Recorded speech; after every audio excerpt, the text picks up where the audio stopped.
$500 billion in Medicare cuts hidden in plain sight, and most Americans have no idea it's coming. In this video, we're going to expose the hidden Medicare cuts that were just triggered by recent legislation, explain how an obscure law called pay-as-you-go creates automatic cuts to your benefits, and reveal Senator Whitehouse's proposed solution to protect Medicare and Social Security for the next 75 years. We'll also show you why Republicans blocked his protection measures and what this means for your benefits starting next year. Stay until the end to discover how this could impact your Medicare coverage and what's being done to stop it. Welcome to Financial Area, where we break down complex financial news into clear, actionable insights. If you want to stay informed about Social Security and Medicare updates that affect your wallet, hit that like button and subscribe so you never miss an important update. Let's dive right in. The so-called Big Beautiful Bill just passed through both the House and the Senate. On the surface, it was sold as legislation that would benefit Americans, but buried deep within its consequences is something far more sinister: a $500 billion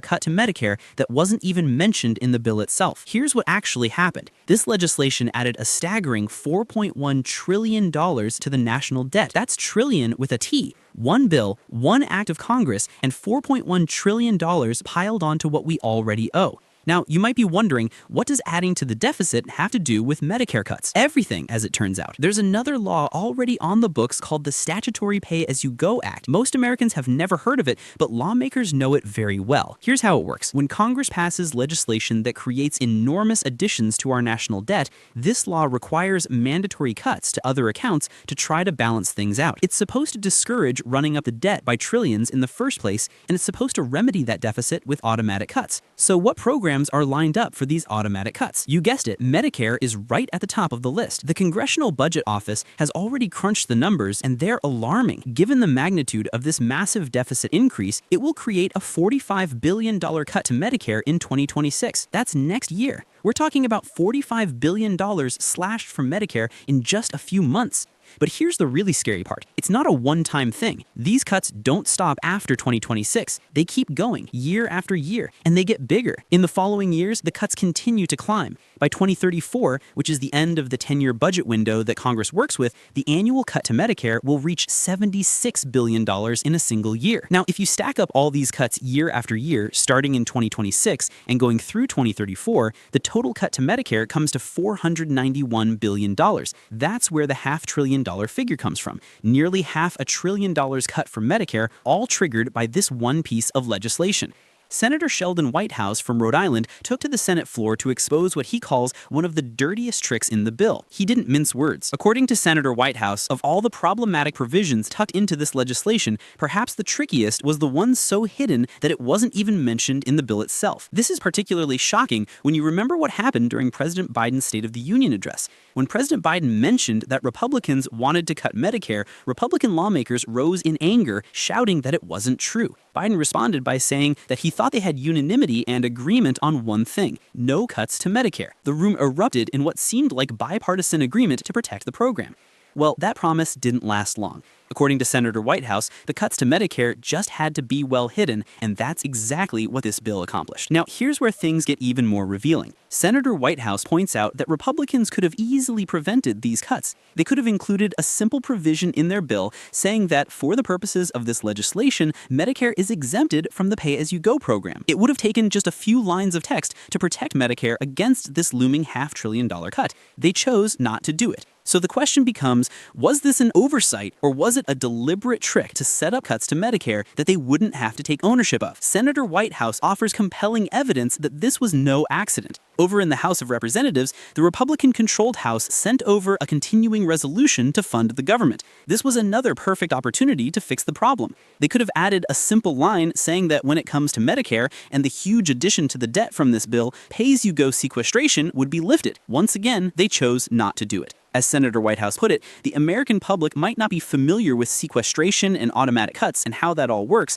but lots of people in Congress know very well that when you dump $4+ trillion onto the national debt, it is going to cascade into cuts to other accounts. And those other accounts include Medicare. To claim this wasn't the intention all along is, in his words, completely unsupportable. To say it was just an innocent oversight is unsupportable. And now, with a continuing resolution coming over from the House providing yet another opportunity to fix it that was ignored, there's even more proof proof that this is a deliberate cut targeted at Medicare done exclusively by House and Senate Republicans. Senator Whitehouse wasn't content just to expose the problem. He came prepared with a solution. He introduced Senate Resolution 404 to protect Medicare from these looming cuts. And he also has a comprehensive bill called the Medicare and Social Security Fair Share Act. Right there on the Senate floor, Senator Whitehouse requested unanimous consent for the Senate to proceed with his resolution, the one that would protect Medicare from the $500 billion in cuts. He asked that the resolution be agreed to, that its preamble be agreed to, and that it move forward with no intervening action or debate. The response? An objection. On behalf of the chairman of the Budget Committee, the Majority Whip objected. The resolution was blocked. Senator Whitehouse's attempt to protect Medicare from these cuts was shut down, and those automatic cuts remain on track to begin next year. But Senator Whitehouse's other proposal, the Medicare and Social Security Fair Share Act, offers a long-term solution to strengthen both programs. This bill takes a completely different approach. Rather than just protecting against cuts, it would actually shore up the financing of Medicare and Social Security for decades to come. Here's how it works. Right now, Social Security payroll taxes are only collected on income up to a certain cap. For 2025, that cap is $168,600. That means if you earn $1 million a year, you only pay Social Security taxes on the first $168,600 of your income. The remaining $831,400, no Social Security taxes at all. Senator Whitehouse's bill would change that. It would impose the payroll tax on income above $400,000. So there would still be that gap between the current cap at around $168,600 and the new threshold of $400,000. But over time, that gap would gradually close, eventually eliminating the cap on Social Security taxes entirely. In plain English, this means that high earners would pay Social Security taxes on all of their income, just like regular workers do. Someone making $50,000 a year pays Social Security taxes on every dollar they earn. Under this bill, someone making $500,000 or $5 million would also pay on every dollar. But that's not all the bill does. It also addresses Medicare funding by increasing the net investment income tax. Right now, that tax sits at 3.8%. Under Senator Whitehouse's proposal, it would increase to 5%, but only for taxpayers earning over $400,000 a year. The impact of these changes would be substantial. According to the projections, this bill would protect benefits in Medicare and Social Security for at least 75 years, as far as the actuarial eye can see. It would make these programs sustainable for generations without cutting benefits for seniors or future retirees. The core argument behind the Fair Share Act is simple: fairness. Right now, wealthy Americans pay a smaller percentage of their total income into Social Security than middle-class and working-class Americans do. A teacher making $60,000 pays Social Security taxes on 100% of their income. A Wall Street executive making $600,000 only pays Social Security taxes on about 28% of their income because of that cap. Senator Whitehouse's bill would change that. It would impose the payroll tax on income above $400,000. So there would still be that gap between the current cap at around $168,600 and the new threshold of $400,000, but over time that gap would gradually close, eventually eliminating the cap on Social Security taxes entirely. In plain English, this means that high earners would pay Social Security taxes on all of their income just like regular workers do. A teacher making $60,000 pays Social Security taxes on 100% of their income.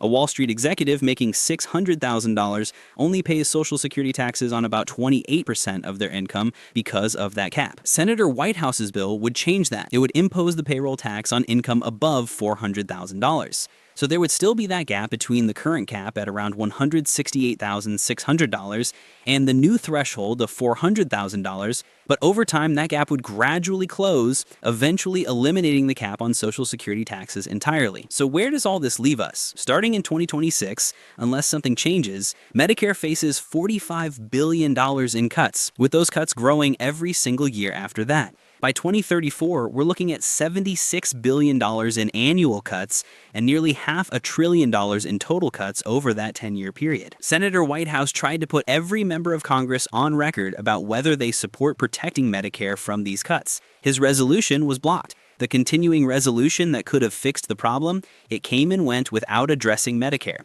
Meanwhile, his long-term solution, the Fair Share Act, sits waiting for support. It offers a path to not just prevent these cuts, but to secure Medicare and Social Security for 75 years by asking the wealthiest Americans to contribute the same percentage of their income that everyone else does. The question now is whether Congress will act before these cuts start hitting families next year, or whether Medicare will face the largest reduction in its funding in recent history. So there you have it, a hidden $500 billion cut to Medicare that starts hitting next year, Senator Whitehouse's fight to expose and stop it, and his proposed solution to protect these programs for decades to come. What do you think about these hidden cuts and the proposed Fair Share Act? Do you believe this was a deliberate strategy or an oversight? Should high earners pay Social Security taxes on all of their income like everyone else does? Drop your thoughts in the comments below. And if you found this breakdown valuable, make sure you're subscribed to Financial Area with notifications on, because Medicare and Social Security changes like this can directly impact your financial future, and we'll keep you updated every step of the way. Before you go, check out our next video where we cover 2 pieces of good news for Social Security recipients that you won't want to miss. Click that video now, and I'll see you there.